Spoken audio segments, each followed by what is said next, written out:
Ассаламу алейкум. Мен Ақсы районының тұрғыны Уланбек Қасымбеков. Өзім спортсменмен, анан спорттан сырткары аттарға қызығам. Ат багып, үйдө ат карап, аттарды тарбиялап, таптап, улакка, чоң, аламан улакка түшө турган аттарды. Конор Макгрегор да bunun аты. Bunu досым экөөбүз Хабиб менен Конор урушуп атканда Конорго антсам ал Хабиб кой, Хабиб деп ошентип коюп койгон элек. Прикол кылып атып. Ошол бойдон Конор болуп калып кетти. Конорго окшогон жактары бул баягындай бир аз көкпетирак да. Анан кийин мындай жерге буга место кылып туруп камап койсоң берки тура берет да. А бул бир секирип чыгып кетет да, канча бийик кылсаң делечи.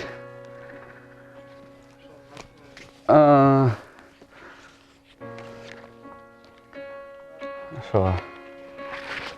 Анан көкпетирак аттарга дагы жакшы барат да.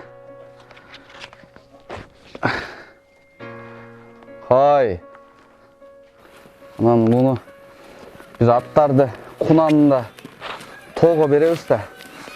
Малга минип, кыйнап, арыктатып алып келишет.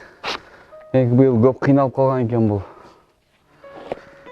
Келгенден бери жакшы оңолбой, эми оңолуп келип аткан чагы да, көп минилбей.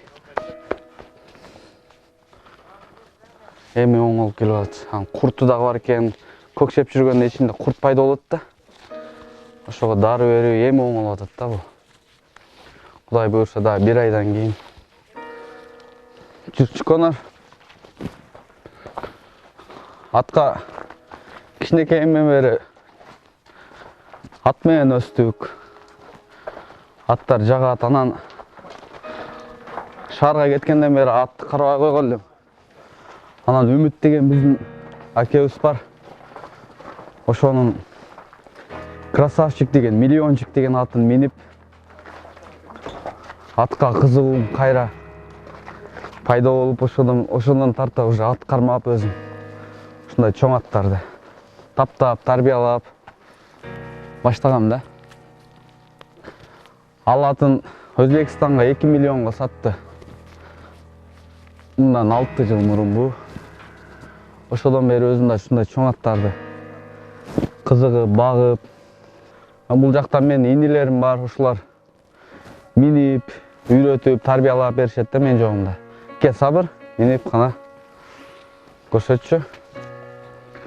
Катуу эле чабып кай.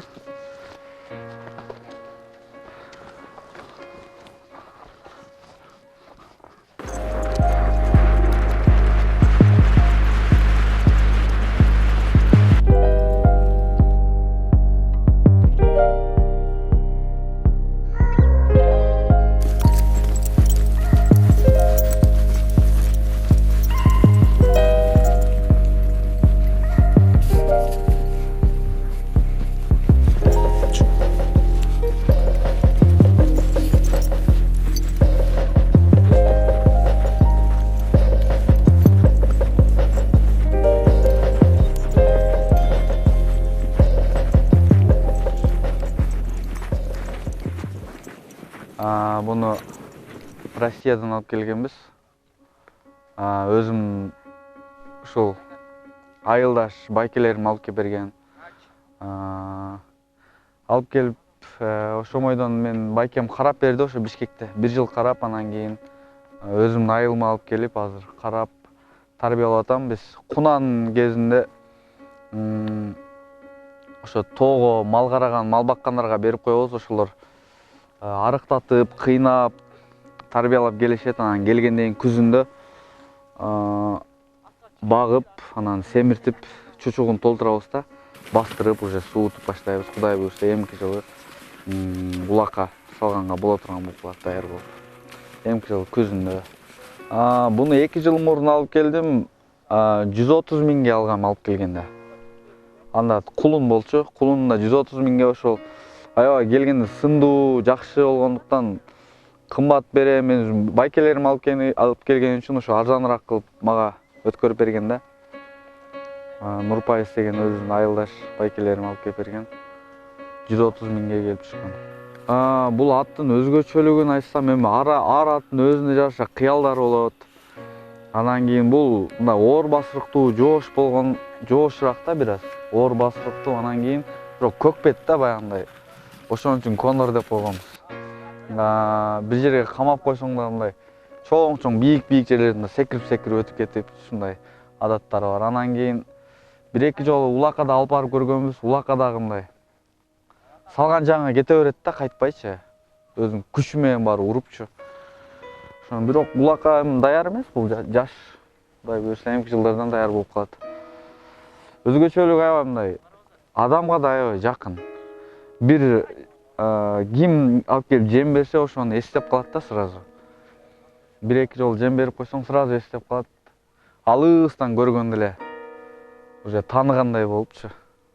Көптөн кийин, бир айдан кийин келсең деле уже эсинен чыгарбай келип жытташып, ушундай аябай жакшы жактары бар. Ал эми бул чемпион деген менин эң биринчи атым. Бул 5 жаш. Бир асый болду, эмки жаска 2 асый болот. Бул өзгөчөлүгү, бул характери мага окшогон. Аябай өрт, курч, өжөр ушундай бул дагычы. Чемпион. Биринчи алып келген аттарым эч орунда турбай ушундай курчат да аябай. Бул эми ушул жерде өзүбүздүн байкелерибиз чабат. Ар улак болгон сайын ар улактан ушундай приздерди чыгарып турат өзүбүздүн байкелерибиз. Анан улакка уже даяр эле бул. Үйрөтүлгөн. Качан алган элесиз? Буну канча жыл болду? 2015 алдым окшойт. 2015 күзүндө алып келген. Бул да Абакандан келген, Россиядан. Буну ошол убакта канча жыл болду, бир 230 миңге бер деп бирөө сурагандан мен сатпайм, өзүм ат кылам деп сатпай койгон элем. Андан сатам деп айтып элекмин. Анан кече жакында дагы ушу клиенттер чыгып атат, пока баа боло элек. Катуу чуркабайт. Бул аттар бир аз оорураак болот, чоң. Көк бөрөгө дагы бир аз кыйналып калат да. Аламан улактарга чуркайт бул аттар. Күчтүү аттар, бойлору да чоң мындай топторго жарып кирет ушундай. Ошондо 5-5ке мыкты болобу же аламанга мыкты? Аламанга мыкты болот булар. 5-5те да ойноп жүрөт. 5-5ке бир аз кыйналып калат да, оорураак. 5-5ке кичине чаканыраак аттар болсо жакшы болот. Булар основном аламандын аттары. Өзүм ошо кичинебизден бери бул биздин айыл негизи атка аябай жакын да. Негизи айыл ар бир айыл боюнча, айылдын ичинде ар бир экинчи адамда ушундай чоң аттар бар да. Ар бир экинчи жаш балада аттар болот. Ушундай кичинесинен мындай төрөлгөндөн аттын үстүндө төрөлөт бул айылдын балдары. Ошон үчүн баарыбыз атка кызыгабыз, баарыбыз ушу ат кичинекебизден эле ат менен чоңойбуз да. Эң мындайча айтканда,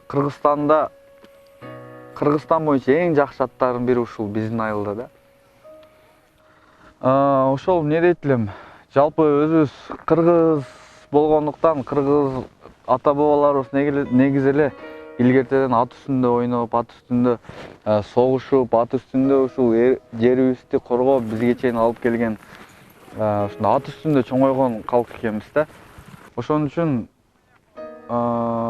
мен дагы атка жакынмын. Негизи эле ар бир кыргыз жигити атты көргөндө баары бир башкача сезим болот деп ойлойм да.